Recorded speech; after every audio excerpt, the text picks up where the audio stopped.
दोस्तों नमस्कार, मैं हूं आपका दोस्त सुनील शाह।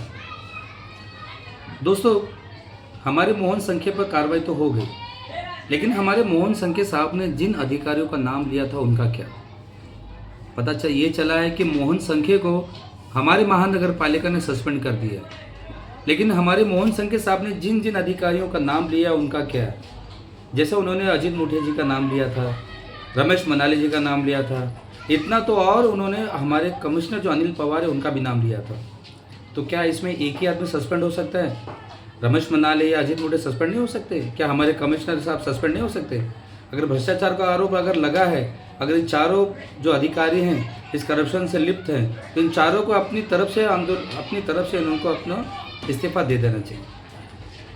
इसके अलावा मैं हमारे जितने भी विरार बसे के जितने भी हमारे घर पट्टी धारक हैं उनको एक संदेश, एक मैसेज देना चाहता हूँ।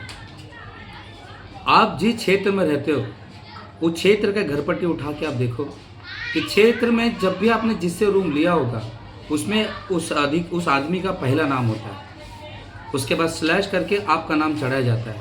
इसका मतलब ये होता है कि आपके घर पट्टी पहले खेडूत के नाम पे था, फिर आपके नाम पे वो घर आपके नाम पे दिया गया है, उसमें मेंशन किया हुआ रहता है। लेकिन हमारे विरार बसे में मुझे कुछ ऐसे घर पट्टी मिले हैं जिसमें ये लिखा गया है महाराष्ट्र शासन महसूल खाते।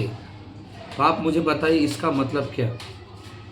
महाराष्ट्र महसूल खाते।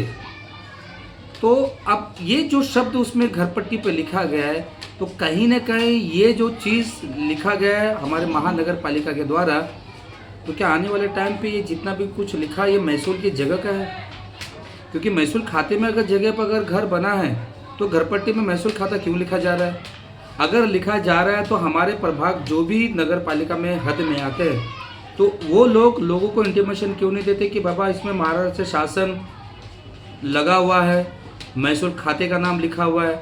तो आने वाले समय में शायद आपका भी वहाँ का रूम टूटने वाला है, क्योंकि 41 बिल्डिंग का जो मसला यही हुआ 2020-21 में रेलवे के नाम पे जो काफ़ी लोगों को घर से बेघर कर दिया गया, कुछ लोगों को वहाँ पर मुआवजा दिया और कुछ लोगों को मुआवजा नहीं दिया है।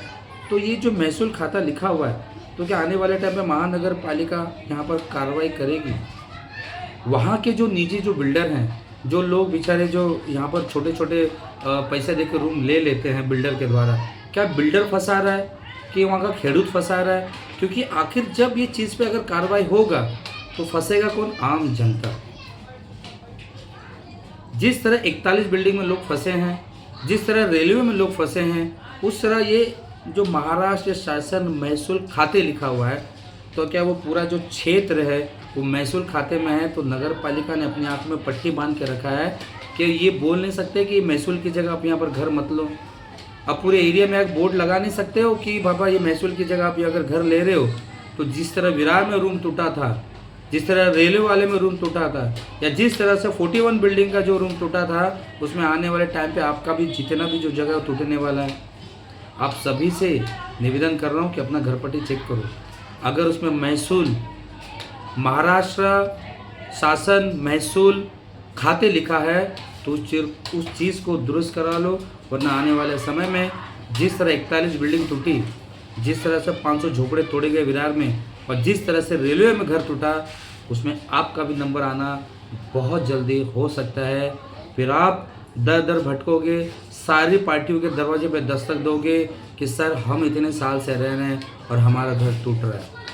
आप अपनी घर पट्टी में अगर ये महाराष्ट्र शासन महसूल खाते लिखा है उस चीज़ पे ध्यान दीजिए, कहीं ऐसा ना हो जो इतने रूम टूटे हैं आपका भी रूम टूटे, उस समय आपका बिल्डर आपके साथ देने वाला नहीं है। इस चीज़ पे आप लोग जितने भी हमारे विरार बसी के दर्शक इस वीडियो को देख रहे हैं, अपना घर पट्टी निकालिए और उसमें चेक कर लिए कि उसमें क्या लिखा है। जय हिंद, जय भारत।